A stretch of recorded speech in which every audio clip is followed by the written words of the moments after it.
now we come to our Muppet of the month, and there were a couple of stories that were vying for our attention in this instance. But this month's Muppet is highly topical and highly specific to precisely now, in so much as it is the story of the owner of a soft play centre in Liverpool.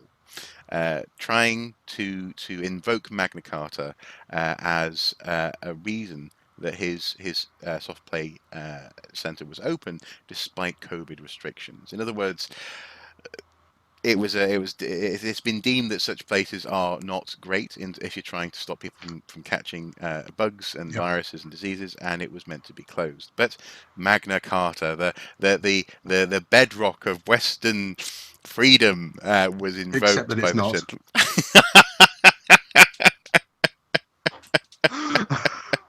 And also, it should be said, a very specific version of the document was being invoked as well. Yes. But The but but 1215 version as opposed to the 1216 version, or the version that actually became statute in 1297. Um, subparagraph section. Now the thing is, it's interesting but, because you say it's not, but it's worthwhile saying that actually, to be fair, Magna Carta is part of the story of establishing, for example, access to courts, habeas corpus, and so on and so forth. That is a yeah, bedrock of Western so freedoms and yeah, so that King society. John's barons can be had up in court and chucked into prison by the king for staging a rebellion. That's what it's about. Going to say, yeah, what this is about the attempts to evade the COVID-19 regulations, Yes, yeah. and the a certain Even if you don't believe Magna Carta is important. yeah. Yeah. Even if you don't, yeah. It was suggested, and it was suggested amongst others by a Twitter feed called British Lives UK Union Jacks Stand United. Yeah.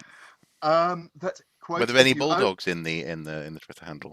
no, but it has a seasonal image of poppies, which obviously Okay. shows great patriotism and Yes. care for the regard for the past, which we must respect.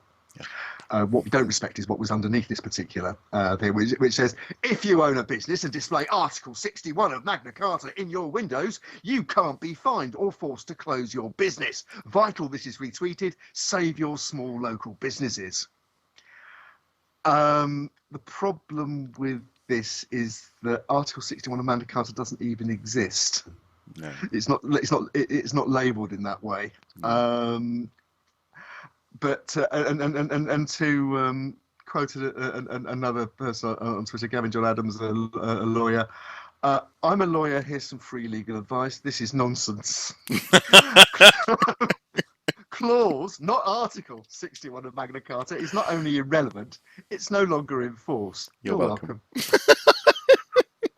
I think the thing about this, it's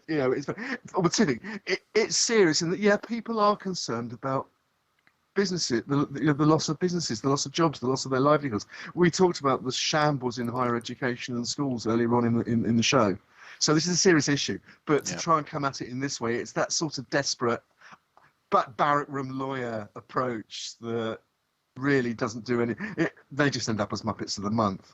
And but I think the serious point underlying this is also that it plays to that certain strand of English exceptionalism that says that the English political system of Parliament can trace its lineage directly back to Magna Carta, and therefore the rights of all true-born Englishmen are embodied in that, and government, overbearing government shall not.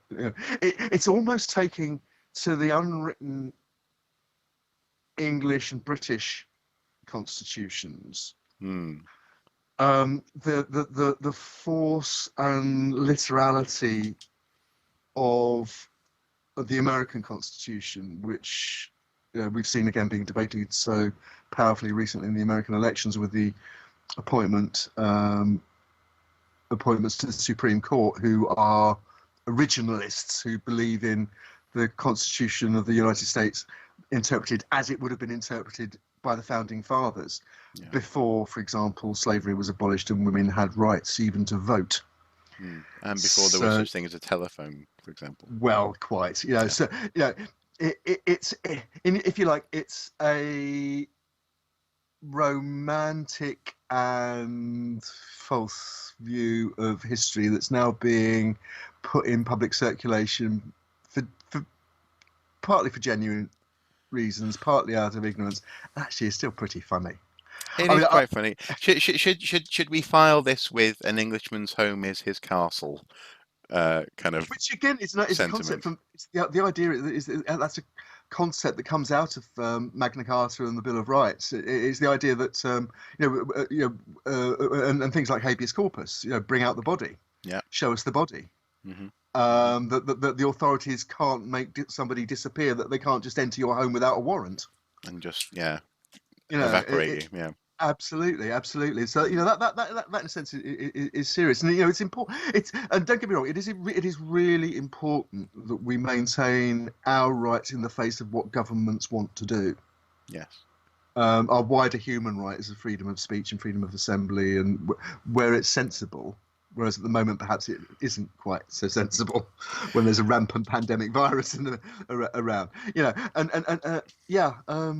Well, it's interesting that in that sense, one of the presenters of Horrible Histories Mm. was able to clarify this as well for anyone who needs to In see this song, in song, not through the medium of interpretive dance, but and through song. an Emmy award-winning song, no less. So he tweeted the Indeed. video to. They did a song about Magna Carta a couple of Which years we ago. will link to, I think, because I think it's available online. Yeah, I think. Well, it is. Yes, we can put the Yeah. link below. Yeah. Yep. And even he was saying, for anyone who needs to see this, no, Magna Carta doesn't empower businesses to resist lockdown closures. Yeah. And I suppose what's interesting, just to sort of slightly extend that thread about this idea of there being, in particular, I suppose, an English exceptionalism, which is sort of born out of a pride, which I, ironically, in this conversation have for I think Magna Carta, we should Mm. count it as being an important document. Um, the irony is, though, Magna Carta is laying down a framework and a structure which then was built upon and augmented and changed over the intervening centuries, um, which is now part of the structure which enables Parliament, for example, to enact a 30-day lockdown that Yes. means you have to comply by it. It's rights and responsibilities. If you want to be a member of our society, these are the laws you have to comply by. And in fact, it's doubly interesting at the moment because although these people, who are broadly speaking, we can brand as many of them as COVID deniers. Well, someone here Others, on one of the Twitter threads here, they're described as nut jobs. So, I'd, that's I'd very be polite slight, of you. I'd be slightly more polite, yeah. About most of them. I think Piers Corbyn, I'm not quite so sure. But in all seriousness, that I think it's interesting that even in the current situation, Boris Johnson's government has been forced to concede to unrest in Parliament, and particularly on his own backbenches, but in Parliament in general, that these regulations must face a vote in Parliament to be either imposed or renewed. We had the vote to impose the new lockdown on Wednesday afternoon. Yes. Yeah. And if that vote had gone against the government, then it would have been absolute cluster proverbial. Even Well, more so than it actually is. But that shows Parliament can still exert itself. And that kind of idea is embodied in things, the heritage of Magna Carta, the first calling of Parliament in Westminster and so on. But also going back to the Saxon Witan, that it decided to appoint Errol Godwinson as successor to Edward the Confessor, and we know where that led to. Yeah. These traditions are part of our heritage. They are important. They do ripple down the centuries to now. Not least in the designation that there should be a uniform measure of alcohol across the land. The humble Yeah, pint wouldn't exist were it not for Magna Carta. absolutely. And the humble pint survived 40 years in the EU. Yeah, absolutely. Yeah. And but I think the other thing, it's a very simplistic view, though, of the history of evolution of the law and the Constitution, because very tongue-in-cheek tweeted about it, and suggested that maybe, you know, if Magna Carta didn't work, then they could maybe go back to the law of Ethelbert. And then there's also the Code of Justinian and the Code of Hammurabi, even, which, you know, all of which feed into the evolution of Western jurisprudence. Yeah, You know, so this is true. Yeah. you know, And who then, of knows? course, there's he who smelt it dealt it. That Finders is keepers. absolutely, yes, Yeah, yes, yes, absolutely. yes. Yep. Try, I'll argue that next time I'm up in the beak, in front of the beak. Yeah. Hopefully never. Uh, and I'm not saying I've been up in front of the beak before either, because I haven't. So, Just to be clear. Just to be clear. just to be Yeah. clear, this is satire, folks. Yeah. But yes, truly a Muppet of the month and a Muppet of this particular month, a month where we are In fact, we seeing might a lockdown enforced. Go ahead, sorry. exactly even say, in fact, guilty of being a Muppet of the month, perhaps. Oh, my lord. Millard, Very I good. rest my case.